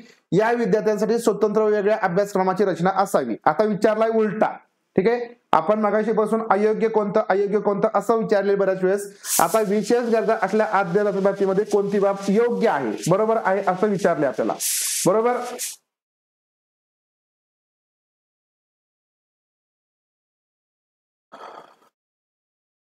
तर बघा, या विद्यार्थ्यांचं वर्तन सर्वसामान्यांसारखं असतं का? तर नसतं, म्हणून हे चुकीचं आहे, ठीक आहे. या विद्यार्थ्यांसाठी शाळेतील उपक्रम वेगळे नसावेत का? तर वेगळे असावेत. वेगळे त्यांचे उपक्रम वेगळे असले पाहिजे, म्हणून हे चुकीचं आहे. या विद्यार्थ्यांना सर्वसामान्य शिक्षण व्यवस्थेमध्ये सामावून घेता येत नाही का? तर त्यांना सामावून घेता येतं, बरोबर की नाही, म्हणून हे चुकीचं आहे. या विद्यार्थ्यांसाठी स्वतंत्र आणि वेगळ्या अभ्यासक्रमाची रचना असावी का? तर नसावी, बरोबर. कारण लक्षात ठेवा, असावी, हे बरोबर आहे. हे काय येईल बरोबर येईल. म्हणजे या विद्यार्थ्यांसाठी स्वतंत्र आणि वेगळ्या अभ्यासक्रमाची रचना असायला पाहिजे. तर हे तुमचं काय येईल म्हणजे योग्य येईल की विशेष गरजा असणाऱ्या मुलांना स्वतंत्र आणि वेगळ्या अभ्यासक्रमाची गरज असली पाहिजे. त्यांच्या आपण काय म्हणू की त्यांची जी काय कॅपॅसिटी आहे, ॲबिलिटी आहे, त्यानुसार त्यांची वेगळा अभ्यासक्रम असला पाहिजे. गॉड गिफ्टेड विद्यार्थी असेल त्यांच्यासाठी वेगळाच असायला पाहिजे. जे समजा काही विद्यार्थी अंध वगैरे असेल त्यांचा अभ्यासक्रम हा वेगळा असतो, बघा, एकदमच ब्रेल लिपीतून असतो, तो अभ्यासक्रम हा वेगळा असतो. मग अशा प्रकारे विशेष गरजा असणाऱ्या विद्यार्थ्यांसाठी स्वतंत्र आणि वेगळ्या अभ्यासक्रमाची रचना असणं गरजेचं आहे. डी उत्तर येईल, लक्षात घ्या. कुठलं येईल डी. बाकीचं हे या ठिकाणी चुकीचं आहे, पूर्णपणे चुकीचं आहे. कारण सर्वसामान्यांसारखे त्यांचं वर्तन नसतं, वेगळं वर्तन असतं. विशेष गरजा असणारे या विद्यार्थ्यांच्या शाळेतील उपक्रम हे वेगळे नसावेत, ठीक आहे, हे म्हटलंय, हे चुकीचं आहे. वेगळे असायलाच पाहिजे आणि विद्यार्थ्यांना सर्वसामान्य शिक्षण व्यवस्थेमध्ये सामावून घेता येत नाही, हे चुकीचं, कारण घेता येतं. ओके, समजलं का? लक्षात घ्या. कन्फ्युजन करणारे प्रश्न आहेत, परंतु व्यवस्थित तुम्ही समजून घ्या, ठीक आहे. बाल गुन्हेगारी होण्याचं खालीलपैकी सामाजिक कारण कोणतं? बाल गुन्हेगारी, आता हे काही विशेष गरजा असणार नाही बरं का, हा एक वेगळा प्रकार आहे, तो आपण बघणार नंतर. परंतु तो प्रश्न आता आला ह्याच्यामध्ये, त्या प्रश्नाचं उत्तर तुम्ही द्या. बाल गुन्हेगारी याच्यामध्येच येत होतो. आता सामाजिक कारण कोणते बाल गुन्हेगारी होण्याचं? शालेय वेळापत्रक दोषपूर्ण असेल तर तो बाल गुन्हेगार होईल का? आर्थिक विषमता असेल, अभ्यासक्रम लवचिक नसला किंवा कुटुंबात आई वडिलांची भांडणं होत असतील तर या ठिकाणी बघा तो ते कारण असेल का? सांगा. बाल गुन्हेगारी होण्याचं सामाजिक कारण विचारलंय बरं का.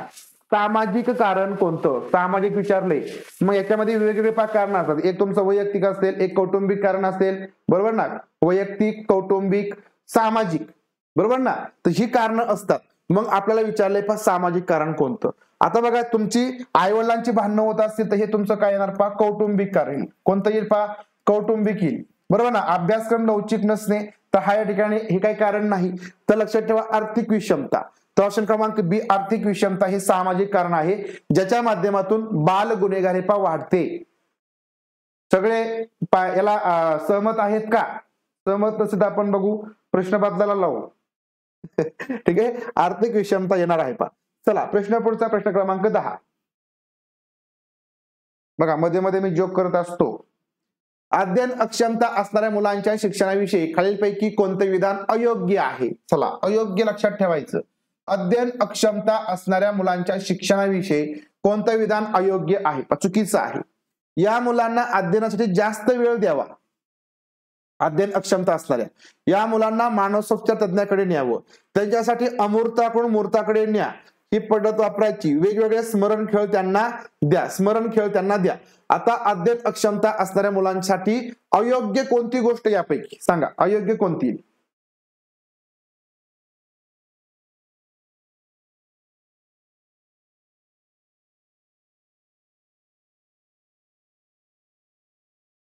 वाचत जा, हो वाचत जा, तुम्ही सगळेजण वाचत जा. परत एकदा प्रश्न वाचा, परत एकदा प्रश्न वाचा. आपण रिव्हिजनच्या वेळेस पळूया, आता काय पळायची गरज नाही. आता तुम्हाला समजलंच पाहिजे बघा, कारण आता काय पळून फायदा नाही. बघा व्यवस्थित बघा. हा चित्रा मॅडम छान, निलेश सर छान दिलाय. अर्चना मॅडम परत एकदा प्रश्न वाचा.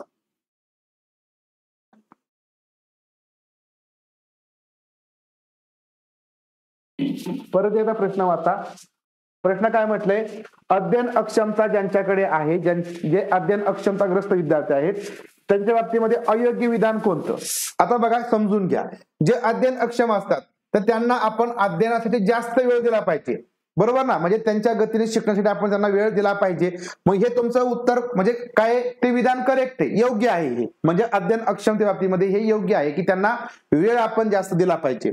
या मुलांना मानसोपचार तज्ञाकडे पण नेलं पाहिजे, करेक्ट आहे. यांना पास जे काही सायकोलॉजिस्ट असतात यांच्याकडे आपण पण नेलं पाहिजे की बाबा ते अध्ययन अक्षम का आहे, ते मागं का राहत आहेत, त्याच्यामध्ये काय प्रॉब्लेम आहेत का, किंवा समजा उगाच काहीतरी विचार करत बसतायत का, ते जर असं तर ते समजेल, बरोबर ना? किंवा ही जी मुलं आहेत ती कदाचित समजा घरगुती काही भांडणं वगैरे पण असतात बघा, आई वडिलांची भांडणं वगैरे असतात ना, त्याच्यामुळे सुद्धा ही मुलं मागे पडतात, कारण ते सारखे सारखे विचार करतात त्याच्यामध्ये असतात आणि मग त्यांच्या डोक्यातून ते बाहेर आपल्याला काढता येतं आणि मुलांना प्रगतीकडे नेता येतं. त्यामुळे हे मानसिक तज्ञाकडे नेणं हे योग्य आहे. पुढे बघा, त्यांच्यासाठी अमूर्ताकडून मूर्ताकडे न्या. आता मला एक सांगा, हे अध्ययन अक्षमता आहे, यांना अमूर्ताकडून मूर्ताकडे कसं न्यायचं? म्हणजे एकतर त्यांना अध्ययन अक्षम आहेत आणि त्यांना अमूर्ताकडून मूर्ताकडे न्या. म्हणजे ज्या काही तुमच्या समोर गोष्टी नाहीत तर तुमच्या समोर नसणाऱ्या गोष्टीकडून तुम्हाला ज्या गोष्टी आहेत, मूर्त गोष्टी आहेत तिकडे न्या. हे चुकीचं आहे ना, चुकीचं आहे. त्यांना कसं केलं पाहिजे? मूर्ताकडून अमूर्ताकडे नेलं पाहिजे. म्हणजे त्यांच्या समोर एखादी गोष्ट दिली पाहिजे आणि ती गोष्ट आधी त्यांना सांगा, समजून सांगा, आणि नंतर ज्या गोष्टी समोर नाहीत, अमूर्त गोष्टी त्यांना शिकवा.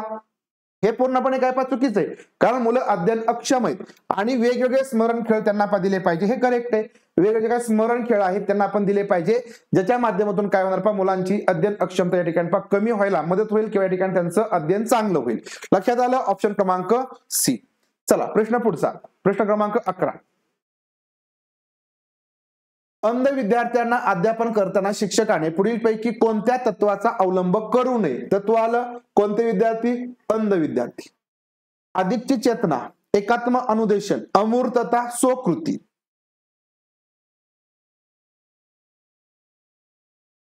चला चला,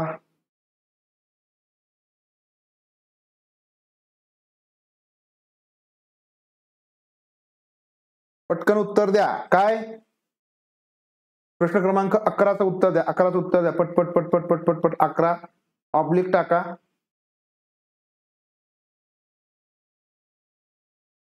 अंध विद्यार्थ्यांना अध्यापन करत असताना शिक्षकाने कोणत्या तत्वाचा अवलंब करू नये? करायचं नाही असं विचारलंय बघा. अधिकची चेतना दिली पाहिजे, बरोबर ना? अधिकची चेतना द्यावी लागेल. एकात्म अनुदेशन आपण केलं पाहिजे. अमूर्तता करायची का? तर नाही. तर काय पाहिजे? मूर्तता पाहिजे, अमूर्तता नको. हे चुकीचं आहे. स्वकृती केली पाहिजे का? तर हे करेक्ट आहे. ओके चला, व्हेरी गुड. प्रश्न 12. अध्ययनार्थ्यात मागासलेपण येण्याचं खालीलपैकी कोणतं शालेय कारण नाही? आता बघा, विद्यार्थ्यांमध्ये मागासलेपण येतं, तर यापैकी यासाठी शालेय कारण कोणतं नाही? शाळेचं कोणतं कारण नाही? पहिला म्हटलंय शालेय व्यवस्थापन दोषपूर्ण असणे. आता जर शालेय व्यवस्थापन मॅनेजमेंटचा दोषपूर्ण असेल, बरोबर ना, तर साहजिकच मुलांचं अध्ययन चांगलं नाही होणार, त्याच्यावरती परिणाम होईल आणि मुलं या ठिकाणी मागासतील. म्हणजे हे कारण या ठिकाणी काय तुमचं करेक्ट आहे, कारण करेक्ट आहे. आपल्याला कारण कोणतं नाही हे विचारले, लक्षात घ्या. नंतर बघा, शैक्षणिक साहित्याचा अभाव असणं. शैक्षणिक साहित्य जर नाही वापरले जर नसतील तरी सुद्धा मागासले पण येऊ शकतं का, तर नक्कीच येऊ शकतं. म्हणून या ठिकाणी हे योग्य कारण आहे. पालक अशिक्षित असणे, पालक अशिक्षित असणे. नंतर विचारलंय पर्यवेक्षक आणि इतर घटकांची सहानुभूती नसणे. पर्यवेक्षक आणि इतर घटक त्यांची सहानुभूती नसेल तरी मागासले पण येईल का, सांगा तुमचं काय उत्तर आहे.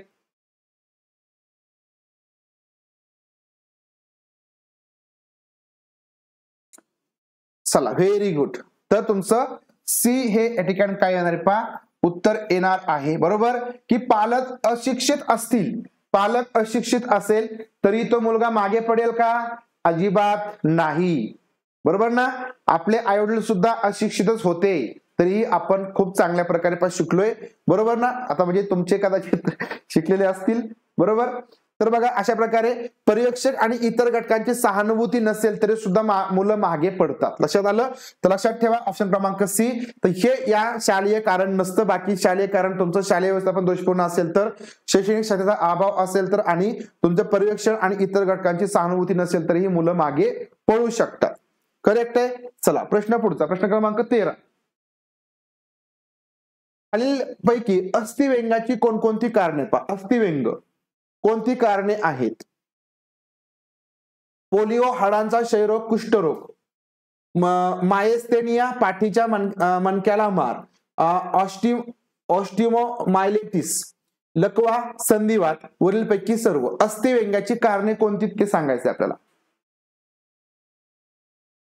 ज्याच्यामुळे अस्थिव्यंग होत. बरोबर ना, म्हणजे हाडामध्ये वाकडेपणा म्हणा, तर या गोष्टी याच्यामध्ये अस्थिव्यंगामध्ये येतात.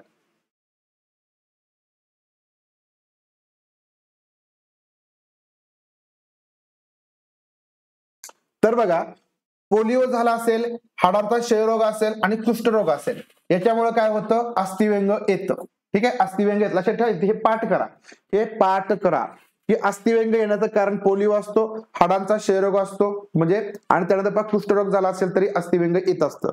त्यानंतर बघा, मायस्थेनिया असेल आणि पाठीच्या मणक्याला जर मार लागला, पाठीच्या मणक्याला मार लागला तरी सुद्धा अस्थिव्यंग येतो. हेही कारण आहे. नंतर ऑस्टिओमायलिटिस असेल, लकवा असेल आणि संधिवात असेल, याच्यामुळे सुद्धा काय येतो अस्थिव्यंग येत असतो. म्हणजे लक्षात ठेवा, इथं तुमचं उत्तर ऑप्शन क्रमांक डी येईल, वरीलपैकी सर्व. वरीलपैकी सर्व लक्षात ठेवा, ही सगळं कारण लक्षात ठेवा. चला प्रश्न पुढचा बघू. सर्वसमावेशक शिक्षण आणि एकात्मिक शिक्षण यामधील फरकाचं कोणतं विधान बरोबर आहे. आता सर्वसमावेशक शिक्षण म्हटलं आणि एकात्मिक शिक्षण म्हटलं. ठीक आहे, एकात्मिक, सर्वसमावेशक आणि एकात्मिक सांगा. इन्क्लुझिव्ह आणि एकात्मिक.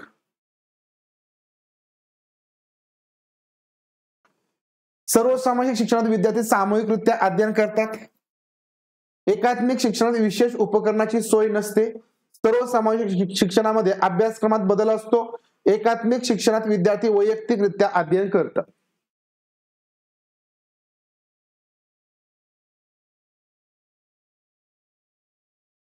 फरकाचं विधान सांगितलंय, कोणतं महत्वाचं आहे ते.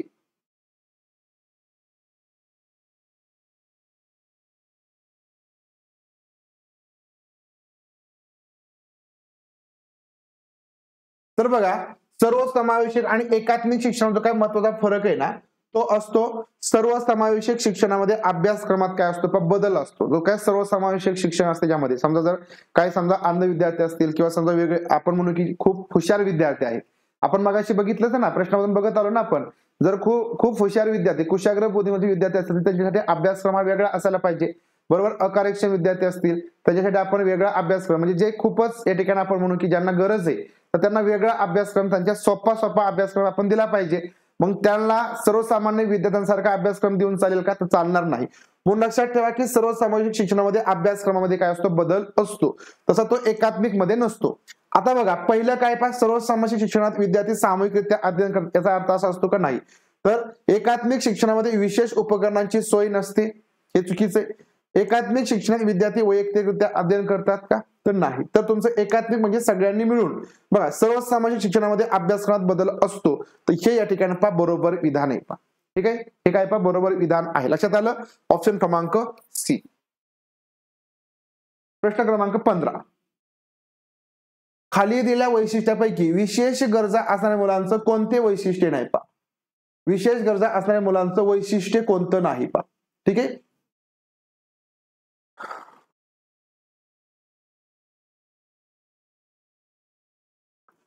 या मुलांचे शैक्षणिक कार्यक्रम सर्वसामान्य मुलांच्या कार्यक्रमापेक्षा भिन्न असतात. विशेष गरजा असणाऱ्या मुलांचे जे शैक्षणिक कार्यक्रम असतात ते सर्वसामान्य मुलांच्या कार्यक्रमापेक्षा कसे असतात? भिन्न असतात. तर हे बरोबर आहे, हे वैशिष्ट्य करेक्ट आहे यांचं, कारण यांचे कार्यक्रम काय असणार? हे वेगळे असणार आहेत नॉर्मल विद्यार्थ्यांपेक्षा. नंतर या मुलांच्या गरजा या सर्वसामान्य मुलांपेक्षा वेगळ्या असतात. करेक्ट आहे, यांच्या गरजा ह्या वेगळ्याच असतात. त्यांना इंडिव्हिज्युअली लक्ष द्यावं लागेल. त्यांना तुमचं लेखन असेल, वाचन असेल, यांच्यामध्ये त्यांच्या गतीनुसार आपल्याला त्यांना लक्ष द्यावं लागेल. त्यांची गरज ही वेगळी असेल. खूप कुशाग्र बुद्धिमत्तेचे विद्यार्थी असतील तर त्यांना चांगल्या प्रकारचं शिक्षण, वरच्या लेवलचं हाय लेवल शिक्षण द्यावं लागेल. म्हणजे या वेगळ्या गरजा असतात. या मुलांच्या वर्तन हे प्रसामान्य असतं. या मुलांचं वर्तन कसं असतं? प्रसामान्य असतं असं म्हटलंय. या मुलांची शारीरिक वैशिष्ट्ये ही सर्वसामान्य मुलांपेक्षा वेगळी असतात. हे करेक्ट आहे. तर हे प्रसामान्य जे असतं ते नॉर्मल असतं असं म्हटलंय. याचा अर्थ असतो नॉर्मल, म्हणजे या मुलांचं वर्तन कसं असतं? नॉर्मल असं सर्वसामान्य असतं. तर हे चुकीचं आहे. ठीक आहे, ऑप्शन क्रमांक सी. तर प्रसामान्य म्हणजे पहा सर्वसामान्य. सर्वसामान्य असतं का? तर नसतं, वेगळं असतं. म्हणून लक्षात ठेवा, हे बी येईल, ए येईल, परंतु या ठिकाणी हे सी मात्र पहा चुकीचं आहे. प्रश्न क्रमांक 16. अंध विद्यार्थ्यांना अध्यापन करताना विशेष शिक्षण देणाऱ्या शिक्षकाने पुढीलपैकी कोणत्या तत्वाचा वापर करावा? बघा, कोणते? अंध विद्यार्थी. अमूर्तता, एकात्म अनुदेशन, अधिकची चेतना, स्वकृती. बघा, मागचाच प्रश्न आहे तसा आलाय, फक्त बदललाय काय माहिती का? खालचे फक्त ऑप्शन त्यांनी असे वेगळे टाकले. बाकीचा सगळा प्रश्न तुमचा आहे तसा आहे.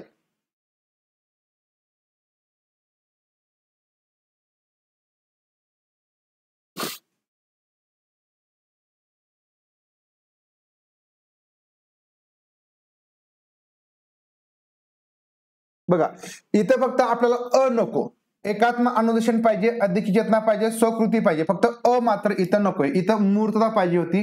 म्हणून बघा, ब क ड या ठिकाणी पहा करेक्ट येईल. काय येईल पहा? ब क ड, म्हणजे ब, ऑप्शन क्रमांक ब. चला, प्रश्न पुढचा. खाली दिलेल्या अध्ययन दोषांचे प्रकार आणि त्यांचं वर्णन यांच्यापैकी अयोग्य जोड्या कोणत्या? पहा, अयोग्य जोडी आपल्याला विचारली. ठीक आहे, अयोग्य जोडी सांगितली शोधायला. अध्ययन दोषांचे प्रकार. अध्ययन दोष आहे पहा डिस्लेक्सिया, डिस्ग्राफिया आणि पहा डिस्कॅल्क्युलिया. ठीक आहे, सांगा बरं.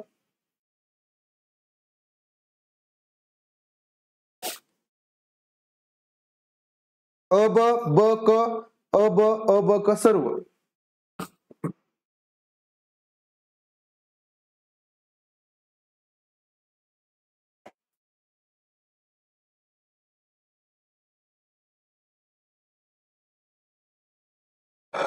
प्रश्न क्रमांक 17.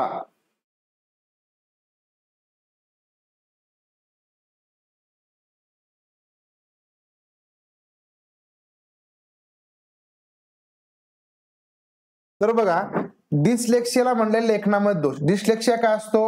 वाचन दोष असतो. हा काय पहा? वाचन दोष आहे. डिस्ग्राफिया काय असतो? तर लेखन दोष असतो. काय?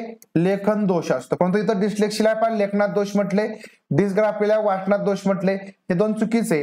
आणि डिस्कॅल्क्युलिया पहा गणिती दोष हा या ठिकाणी बरोबर आहे. म्हणजे अ आणि ब, अ आणि ब हे काय पहा चुकीचे.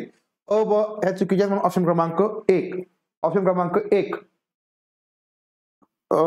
हा, सी पण या ठिकाणी बरोबर आहे ना? बरोबर आहे पहा, बरोबर आहे. हे ए आणि सी दोन्ही जर असेल, तुम्ही कुठल्याही एकाला गोल करायचं. जर असं जर असेल, लक्षात घ्या, असं जर असेल तर तुमचं ए ला गोल करा किंवा सी ला गोल करा. दोघांना पण गोल करून येऊ नका.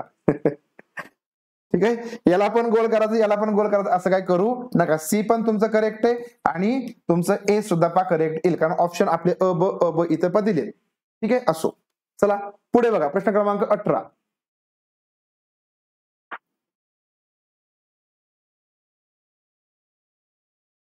मंद विद्यार्थ्यांची आकलन शक्ती कमी असते, म्हणून पुढीलपैकी कोणती बाब टाळावी?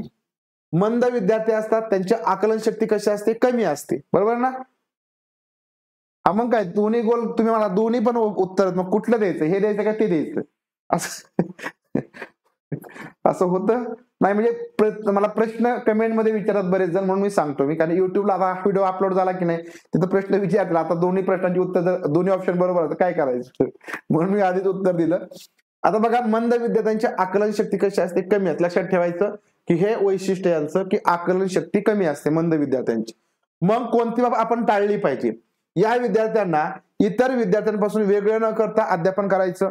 म्हणजे या विद्यार्थ्यांना काय करायचं, इतर विद्यार्थ्यांपासून वेगळं करायचं नाही आणि अध्यापन करायचं. त्यांना शिकवलेले मुद्दे घटवून घ्यावे. म्हणजे काय करून घ्यायचे, घटवून घेणं म्हणजे काय करणं, पाठ करणं, सराव करून घेणं. वर्गपाठ गृहपाठ त्यांना झेपतील असेच दिले पाहिजे. त्यांच्यात आत्मविश्वास निर्माण करून चांगले छंद जोपासण्यास प्रोत्साहन दिले पाहिजे. बघा, हे तुमचं करेक्ट आहे, हे करेक्ट आहे, हे करेक्ट आहे. ए मात्र या ठिकाणी करेक्ट नाही, कारण इथं काय म्हणलंय की या विद्यार्थ्यांना इतर विद्यार्थ्यांपासून वेगळे न करता अध्यापन केलं पाहिजे. असं नाही करायचं, ते विद्यार्थ्यांची आकलन शक्ती कमी असते. सर्वसामान्य विद्यार्थ्यांसोबत त्यांना समजेल का, अजिबात नाही. तर मग त्यांना वेगळं करायचं, इंडिव्हिज्युअली त्यांना काय करायचं, आपण वेगळं द्यायचं, वेगळा अभ्यासक्रम द्यायचा. त्यांना जो काही सोपा अभ्यासक्रम, म्हणजे बघा त्यांना जेपे असा द्यायचा, त्यांना उगाच सारखं जे प्रॅक्टिस करायची, करून घ्यायची आणि आत्मविश्वास निर्माण होऊन असं आपलं वागणं असलं पाहिजे. चांगले छंद जोपासण्यास त्यांना आपण मदत केली पाहिजे. त्याच्या माध्यमातून त्यांच्या या ठिकाणी आकलन शक्ती काय होईल, हळूहळू वाढेल. लक्षात आलं? मग इतर विद्यार्थ्यांना वेगळे न करता अध्यापन करावं, हे काय टाळलं पाहिजे. आपल्याला विचारलंय टाळावं, काय टाळावं, तर ऑप्शन क्रमांक 1 टाळावा. ओके, चला प्रश्न पुढचा.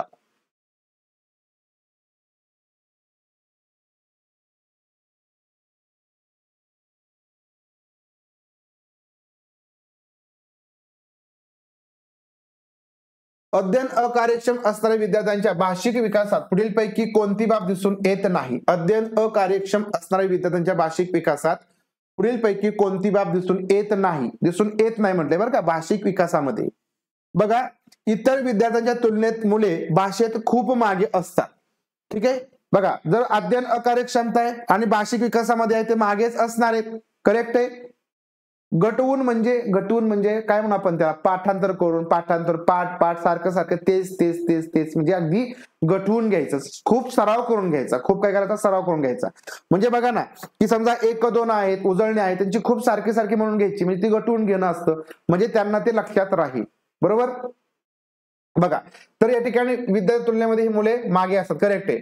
ऐकलेले शब्द आणि वाक्य जसे तसे म्हणता येतात. एखाद्या घटनेचं प्रसंगाचं वर्णन करता येत नाही. मुले भाषेतील वाक्यरचना समजून घेण्यास मागे पडतात. कोणतं, तर तुमचं बी, म्हणजे आहे तसं जर म्हणत असतील तर ती मुलं अध्ययन अकार्यक्षम आहेत का, तर नाही. तर बघा, एखाद्या घटने प्रसंगाचं त्यांना वर्णन करता येत नाही आणि मुले भाषेतील वाक्यरचना समजून घेण्यात ते मागे पडतात. तर हे या ठिकाणी तुमची काही ती या बाबी दिसून येतात. मात्र ही बाब दिसून येत नाही की जशीच्या तशी ते म्हणतील का, तर अजिबात नाही. जशीच्या तशी ते म्हणत नाहीत. लक्षात घ्या, हे दिसून येत नाही. हे दिसून येत नाही म्हणजे जसे तसं म्हणता येतं, हे दिसून येत नाही. अर्चना मॅडम, थोडासा प्रश्न परत एकदा वाचा. चला, प्रश्न क्रमांक 20.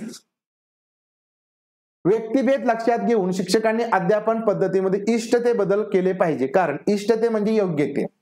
इष्टते म्हणजे काय, योग्य तो बदल करणं गरजेचं आहे. कशामुळे केला पाहिजे, व्यक्तिभेद लक्षात घेऊन. म्हणजे प्रत्येक विद्यार्थी कसा असतो, वेगवेगळा असतो. बरोबर ना. प्रत्येक जण कसा असतो, वेगवेगळा असतो. प्रत्येकाची बुद्धिमत्ता ही वेगवेगळी असते आणि त्यामुळे प्रत्येकाची व्यक्ती भिन्नता लक्षात घेऊन आपण त्यांना अध्ययन करत असतो, केलं पाहिजे. मग यासाठी आपण काय बदल करावे, मुलांची बौद्धिक पातळी भिन्न असते. ठीक आहे, मुलांची आकलन शक्ती भिन्न असते. प्रत्येक विद्यार्थ्याला कुवती अनुसार प्रगती करण्याचा अवसर मिळेल. मग या ठिकाणी काय केलं पाहिजे, तर वरीलपैकी सर्व केलं पाहिजे. बघा, आपण जर व्यक्तिभेद लक्षात घेऊन अध्यापन पद्धतीमध्ये जर बदल केले तर त्याच्यामुळे काय होईल, मुलांची बौद्धिक पातळी भिन्न असते, म्हणून मुलांची आकलन शक्ती भिन्न असते, म्हणून प्रत्येक विद्यार्थ्याला कुवती अनुसार प्रगती करण्याची अवसर मिळेल. म्हणजे संधी मिळेल. काय मिळेल, संधी मिळेल. म्हणून आपण योग्य ते इष्टते बदल करणं गरजेचं आहे. ऑप्शन क्रमांक 4. प्रश्न क्रमांक 21. जॉनला लॅटिन भाषा शिकवण्या अगोदर शिक्षकाला जॉन बद्दल माहिती व ज्ञान असलं पाहिजे. जॉनला कोणती भाषा शिकवायची, लॅटिन भाषा शिकवायची. तर त्यासाठी शिक्षकाला जॉन बद्दल माहिती आणि नॉलेज असलं पाहिजे. जॉन कसा आहे, त्याला समजेल का किंवा नाही. या विधानावरून खालीलपैकी कोणत्या शिक्षकाचा बोध होतो. बघा, यावरून शिक्षकांचा काय बोध होतो? शिक्षक केंद्रित शिक्षण आहे, विद्यार्थी केंद्रित शिक्षण आहे, भाषा केंद्रित आहे की ज्ञान केंद्रित आहे? बघा खूप सोपा प्रश्न आहे, 13ला विचारला होता. 13ला बघा किती सोपे प्रश्न विचारत होते. 13 मध्ये एकदम सोपे सोपे प्रश्न असायचे. सुलतान चिंपांजीवरती कोणी प्रयोग केला? कोहलरने कोणावरती प्रयोग केला? स्किनरने कोणावरती प्रयोग केला? ठीक आहे, असे प्रश्न त्यावेळेस विचारत होते. आता काय असे प्रश्न विचारले जाणार नाही, परंतु ते माहिती असायला पाहिजे विद्यार्थी केंद्रित. कारण जर विद्यार्थ्याचा आपण विचार करतोय तर त्या ठिकाणी ते शिक्षण विद्यार्थी केंद्रित असणार. पुढे मतिमंदत्वातील पुढीलपैकी कोणत्या प्रकारामध्ये बालके चांगल्या पद्धतीने साक्षर होऊन व्यवसायिक क्षमता आत्मसात करू शकतात? सांगा. आता तुम्हाला मी मगाशी सुरुवातीला एक चार्ट दाखवला होता, बरोबर ना? मतिमंदत्वातील हे फरक म्हणजे काय प्रकार आहेत? मध्यम, सौम्य, कडक आणि गंभीर. आता यापैकी कोणत्या प्रकारामध्ये बालके काय होतील? साक्षर होतील आणि व्यवसायिक क्षमता ते आत्मसात करतील? 13 मध्ये सर्वजण पास झाले होते? नाही, असं नाही. सोपं होतं तरी ते अवघड होत. त्यावेळीची परिस्थिती तशी होती. त्यावेळेच्या बऱ्याच गोष्टी माहिती नसत्या. 100% निकाल अजून कधीच लागला नाही आणि लागणारही नाही. यापैकी बघा ज्यांना सौम्य मतिमंदत्व असतं ना, तर हे या ठिकाणी साक्षर होऊन त्यांना पण ट्रेनिंग दिलं जाईल. ट्रेनिंग म्हणजे काय? थोडक्यात आपण एखादा व्यावसायिक अभ्यासक्रमाचं ट्रेनिंग आहे ते त्यांना दिलं जाईल, स्किल एखादं शिकवलं जाईल, ज्याच्या माध्यमातून त्यांना व्यवसाय क्षमता आत्मसात ते करतात. सौम्य मतिमंदत्व असणारे. मध्यमसाठी म्हणजे ते वरचेच आहेत. कडक मतिमंदत्व आणि गंभीर मतिमंदत्व हे या ठिकाणी करू शकत नाही. तुमचं सौम्य मतिमंदत्व यांना ट्रेनिंग दिलं जातं किंवा देता येतं. आणि ज्यांचं मध्यम आहे त्यांच्या या ठिकाणी म्हणजे मध्यम म्हणलं तर ते थोडेसे या ठिकाणी प्रशिक्षणामध्ये येणार नाही. ओके, चला पुढे बघा. मेंदूला पक्षाघात होण्याचं पुढीलपैकी कोणतं कारण आहे? मेंदू जो काय पक्षाघात होतो, लकवा होतो ना, पक्षाघात किंवा पॅरालिसिस होतो, मेंदूला होतो, त्याचं कोणतं कारण यापैकी नाही येणार? मेंदूला पक्षाघात होण्याचं कोणतं कारण नाही? पहिलं म्हटलं बघा, गर्भवती स्त्रीने घेतलेली औषधी, मातेला गर्भावस्थेत झालेला आजार, अपघातामुळे मेंदूला इजा, कवटीचा आकार मोठा असणं. कवटीचा आकार मोठा असणं.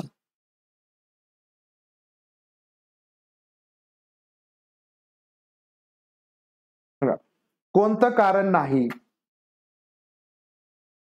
तर बघा, मेंदूला पक्षाघात कशा कशामुळे होतो? तर गर्भवती स्त्रीने काही औषधं घेतली असतील, भरपूर औषधं घेतली असतील ना, त्याच्यामुळे सुद्धा त्या बाळाला मोठं झाल्यावरती पक्षाघात होऊ शकतो. मातेला गर्भावस्थेमध्ये एखादा जर आजार झाला असेल त्याच्यामुळे होत असतो. अपघातामुळे जर मेंदूला इजा झाली त्याच्यामुळे पक्षाघात होत असतो. कवटीचा आकार मोठा असला काय किंवा लहान असला काय याच्यामुळे कुठल्या प्रकारचा पक्षाघात होत नाही. म्हणून लक्षात ठेवा, डी हे याचं उत्तर आहे, म्हणजे हे कारण नसतं. प्रश्न पुढचा आहे बघा. दृष्टीदोषावर मात करण्यासाठी पुढीलपैकी कोणती बाब करू नये? दृष्टीदोषावरती मात करायची तर कोणती बाब आपण करायची नाही? दृष्टीदोष झाला एखाद्याला आणि त्याच्यावरती आपल्याला मात करायची असेल, म्हणजे या ठिकाणी दृष्टीदोष व्यवस्थित व्हावा म्हणून, तर कोणती बाब आपण करायची नाही? पौष्टिक आहार घेतला पाहिजे, डोळ्यावरती प्रखर सूर्यप्रकाशाने प्रकाश टाळायचा, पुस्तक जवळ घेऊन वाचायचं, डोळ्यावरती ताण येऊ द्यायचा नाही. काय केलं पाहिजे सांगा?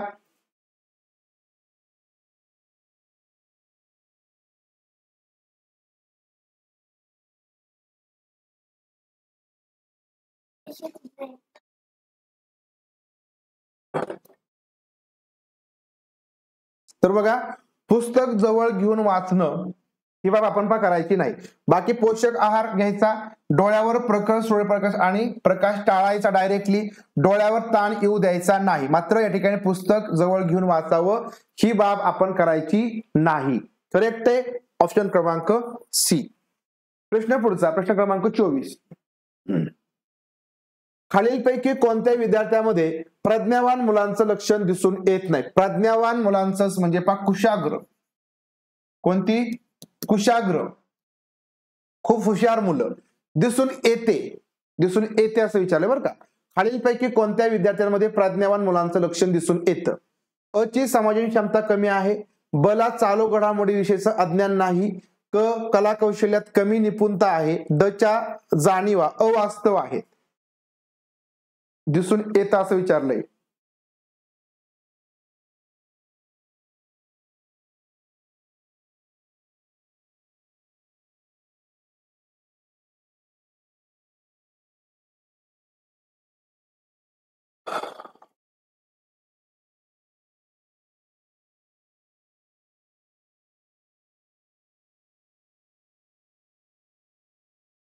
चला चला चला पटपट उत्तर द्या. बघा, प्रज्ञावान जे मुलं असतात ना, कुशाग्र बुद्धिमत्तेचे विद्यार्थी असतात, त्यांच्यामध्ये काही पण लक्षणे आपल्याला दिसून येतात. जे हुशार मुलं असतात ना, ते समायोजन करतात. लक्षात घ्या, आता तुम्हाला इथे लिहितो. ठीक आहे, हे चांगल्या प्रकारचं समायोजन करतात, म्हणजे समायोजन क्षमता चांगली असते.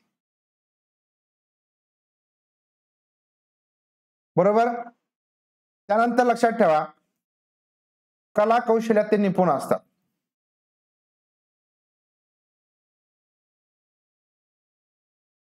निपुण असतात. ठीक आहे. नंतर त्यांच्या ज्या काही जाणीवा असतात ना, त्या वास्तव असतात.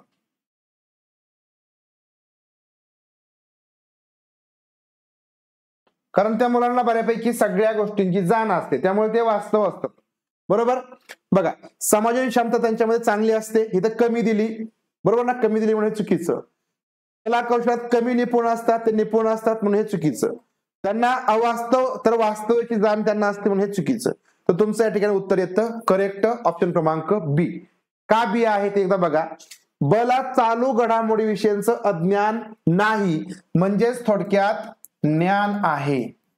काय आहे? ज्ञान आहे ना. बघा, बला काय आहे? बला चालू घडामोडीविषयीचं अज्ञान नाही, म्हणजे त्यांची चालू घडामोडी चांगली आहेत, करंट अफेअर त्याचं चांगलं आहे, आणि हे प्रज्ञावान मुलांचं लक्षण आहे. ओके, लक्षात आलं. बी. पुढे बघा, विशेष शिक्षकांनी खालीलपैकी कोणती बाब टाळावी? विशेष शिक्षकांनी कोणती बाब टाळली पाहिजे? विद्यार्थ्यांच्या क्षमता गुण कमतरतेकडे दुर्लक्ष करू नये. विशेष गरजा असणाऱ्या मुलांसाठी आवश्यक असणारी साधने, उपकरणे, साहित्य या बाबतीत अज्ञानी असू नये. विशेष गरजा असणाऱ्या मुलांच्या मानसिकतेचा विचार न करणं, या मुलांसाठी तज्ञांचं मार्गदर्शन मिळवून देण्याचा अधिकाधिक प्रयत्न करणं. आपल्याला बाब टाळायचे असं विचारलं. Yes, he have knowledge.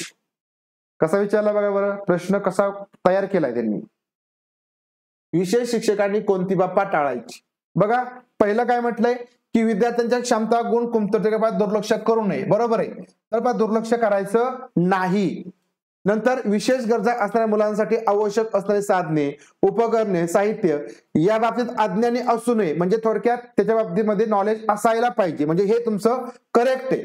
विशेष गरजा असणाऱ्या मुलांच्या मानसिकतेचा विचार करू नये हे टाळलं पाहिजे. आपण त्यांच्या मानसिकतेचा विचार करायचा, म्हणून या ठिकाणी लक्षात ठेवा, सी तुमचं उत्तर केला पाहिजे. विशेष गरजा असणाऱ्या मुलांचा मानसिकतेचा विचार केला पाहिजे. ओके. नंतर या मुलांसाठी तज्ञांचं मार्गदर्शन मिळवून देण्याचा अधिकाधिक प्रयत्न केला पाहिजे, तर हे केलं पाहिजे, परंतु सी बाब आपण टाळायची. आपल्याला कोणती बाब टाळायची ते विचारलं, तर सी बाब आपण टाळली पाहिजे. प्रश्न, शेवटचा प्रश्न आहे बघा. अंध विद्यार्थ्यांना अध्यापन करताना शिक्षकांनी काही तत्वांचा अवलंब करणं आवश्यक आहे. तर या विद्यार्थ्यांना शिकवित असताना शिक्षक प्रत्यक्ष वस्तू हाताळायला, स्पर्श अनुभवायला देतात, तसेच परिचित असलेल्या वस्तूंच्या संदर्भात उदाहरणे देतात. यामधून कोणते तत्व साध्य होत? यातून काय तत्व साध्य होत?